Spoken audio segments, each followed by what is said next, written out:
Welcome back, everybody. In today's video, we're going to be discussing Kyle Monangai of Rutgers. What are his strengths and weaknesses? How is he best deployed on the NFL field? What do we think we can expect from him in fantasy?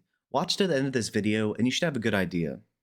When we think about Kyle Monangai, he was officially a little bit north of 5'8", 211 pounds at the combine, which would give him a 32.1 BMI, which is eerily similar to that of Kenneth Walker and Jonathan Taylor. And so this is a big dude, despite, not having the tall stature of somebody like Derrick Henry.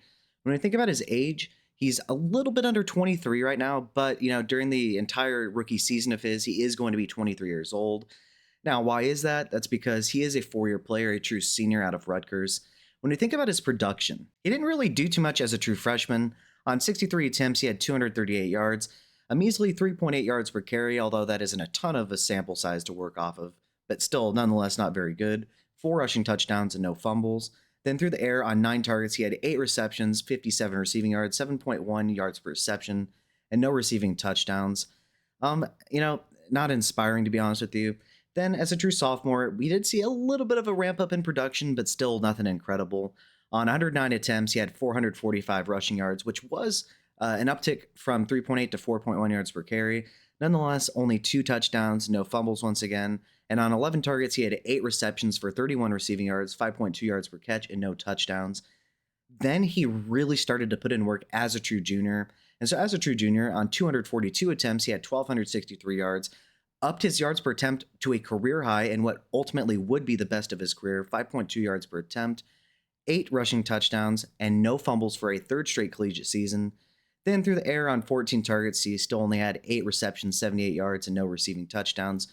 Did have 9.8 yards per reception, but that's still a minuscule sample size to work off of. And this past season, on 256 attempts, he had 1,279 yards, 5.0 yards per attempt, so his second straight season over 5.0, or at 5.0. 13 rushing touchdowns, which was easily a career high, and for a fourth straight collegiate season, no fumbles. Through the air on 17 targets, he had 14 receptions, 75 yards, and a receiving touchdown on 5.4 yards per attempt, or yards per catch rather. And so when we think about his receiving production, there really just isn't very much. But once he was given ample volume on the ground, he definitely produced big results. Taking a look at some advanced stats here, among draft-eligible FBS running backs with at least 100 rushing attempts, that was a sample size of 75 here, Monangai received 256 attempts. Taking a look at his yards per attempt, his 5.0 were tied for 43rd in the sample size. Really not that good. His yak per attempt of 3.37 was tied for 33rd. Not particularly impressive either, but fine, above average for sure. His breakaway run percentage of 36.9% was tied for 37th, so not that great either. His PFF rushing grade of 78.2 is tied for 43rd. His PFF receiving grade of 58.4 was tied for 46th. His 0.44 yards per out run was tied for 64th. His elusiveness rating was actually the best thing I've mentioned so far, which at an 84.8 was 29th in the sample size. And a lot of these stats are just telling us that this guy isn't anything particularly special. Now, I am going to break down in a minute some of the traits that he brings that I think will be valuable to an NFL team. But, he's just clearly not a dynamic back per se. Taking a look at his rushing yards and attempts per game, he had 116.3 rushing yards per game on 23.3 attempts per game, 6.8 receiving yards per game on 1.3 receptions per game, and 14 total touchdowns on the season. Now, in terms of the grading for Monangai, remember that he is a fourth-year player, a true senior out of Rutgers, and is 5'8", 211 pounds. In terms of my valuation, I think he's worthy of a third-round pick. Will he be a third-round pick? We'll have to see about that. In terms of my playstyle comp, he reminds me a little bit of Isaiah Pacheco and a little bit of Samaje Perine. And so he reminds me of Isaiah Pacheco in that he's extremely aggressive and violent in terms of running the football and seeks contact with a surprising amount of burst for somebody with this size. But he also reminds me of Samaje Perine in pass pro, and he might be the best prospect that I've seen in this class in pass pro. He regularly displays an ability to ID the correct defender. He plays with a remarkable amount of play strength and just generally has good hand placement as well. In terms of his contact balance, he generally doesn't go down on first contact, and he is able to break multiple tackles at times due to his low center of gravity and his low pad level as well.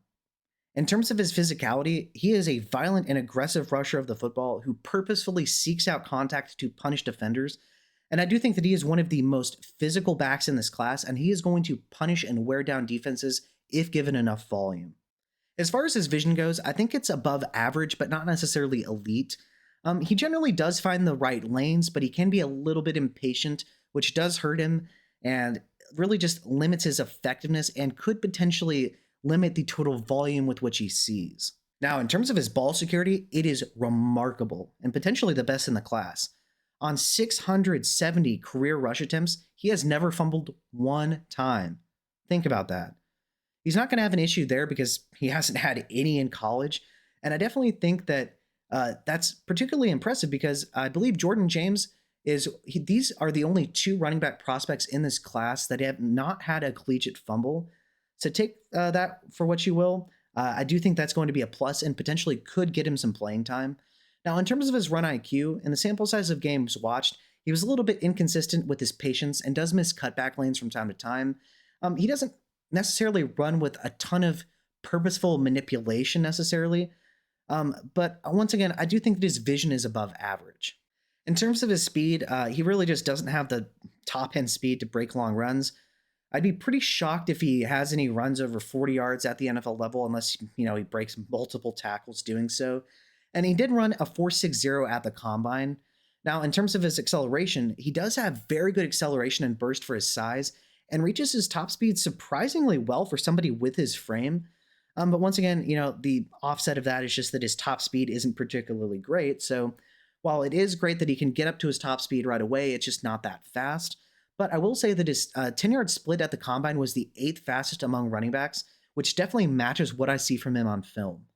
In terms of his deceleration, he can decelerate with ease and gain additional yardage in the open field. But I think this is more so due to a lack of top end speed rather than just him being a super athlete per se. But for what it's worth, it does help him maximize yardage. In terms of his agility, he does have a solid and smooth jump cut, which does make it difficult for defenders to hit him squarely when he sees them in the open field. But once again, like I'm going to say a million times, I think that a lot of this is just because he's not running at an elite level in terms of his long speed. And moving on to his change of direction, much like I said earlier, his lack of total speed helps him change direction rather easily, but he does use it effectively to maximize yardage. So I will say that, I don't want to discredit his ability to change direction because it is there. It's just not quite as impressive as somebody like Travion Henderson's. Now, in terms of his catching, he's only had 51 career collegiate targets, and he's dropped 3 of them, so that's not very good. But I will say that I did see some soft hands on film, but, I just don't think he's going to be a prolific pass catcher at the NFL level.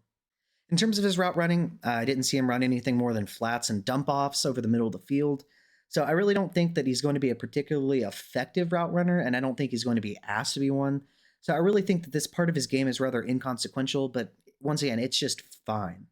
In terms of his run after catch ability, much like with his receiving ability in general, it's fine. It's not particularly terrible, but not particularly great. And I just don't think he's going to see the volume necessarily to improve much here. Now, in terms of his pass protection, from what I saw in film, it's fantastic. He regularly IDs the correct person, he plays with an incredible amount of play strength, and he generally squares up and has good hand placement as well. So I really do think that this is going to be his ticket to potentially be involved on third downs, and that's what I see from him in terms of my comp to Samaje Perine. In terms of his dog factor, he runs with extreme aggression and purposefully seeks out contact to punish and wear down defenses.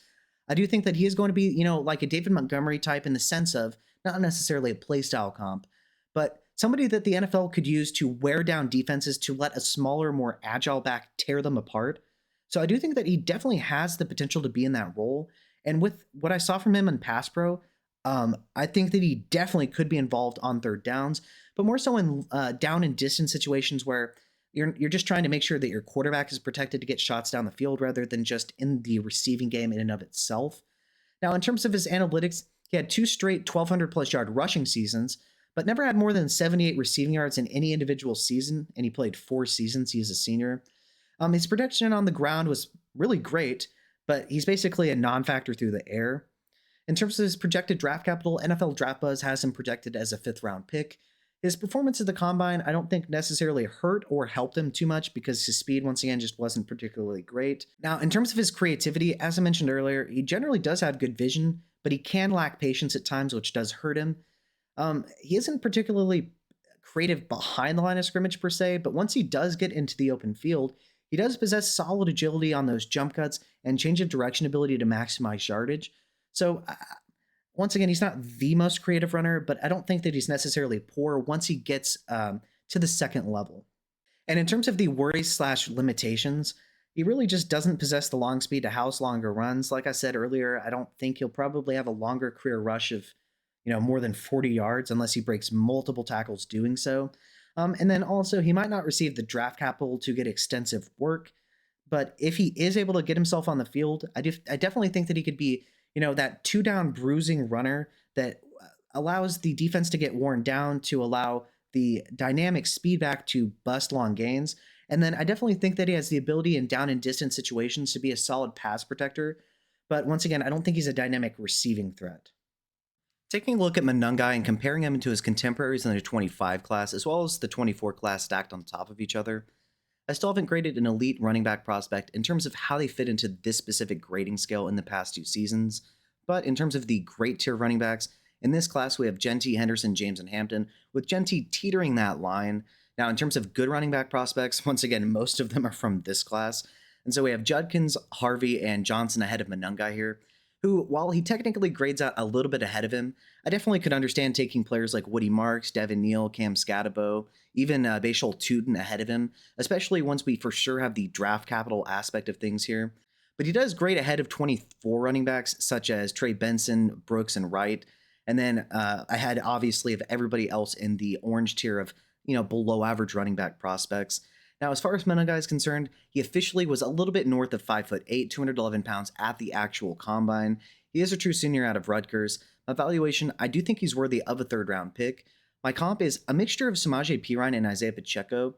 And so he's Isaiah Pacheco, and then he runs with extreme aggression and seeks violence. And then he reminds me of Samaje Perine in that he is very, very good in pass protection. And I do think that is going to be one of the ways he can find himself on the field and deep down in distances where they're going to want to have the running back stay in and chip to help out the quarterback and extend the play right. Now, my official grade for him, once again, was a 74.5 out of 100. And I want to give a special shout out to my Patreon members. Thank you to Big Hunt, SP, Major Jack, and Infamy MTG. If you would like to become a member, I'm going to leave a link in the comment section. As far as what you'll gain, you'll get access to a private Discord server. I'm going to have a real life and fantasy football chat where we talk about real life NFL news. Any questions you might have will be answered in the real life NFL chat. And as far as the fantasy football chat, we'll talk about what's happening in the fantasy world. I'll give you team reviews, give you optimal roster construction based on your specific league settings, trades you can make to strengthen your roster, buying and selling points, specifically price points for various players based on your positions of need. I'll give you a special shout out, obviously, on all of these videos. You'll get early access to videos. You'll be part of private live streams that are not available to regular YouTube members. And you will also have the ability to suggest videos specifically for you on Patreon. I've already made one on Isaac Rendo as per request by one of my Patreon members. And so once again, if you would like to join, the link is going to be in the comment section. Thanks.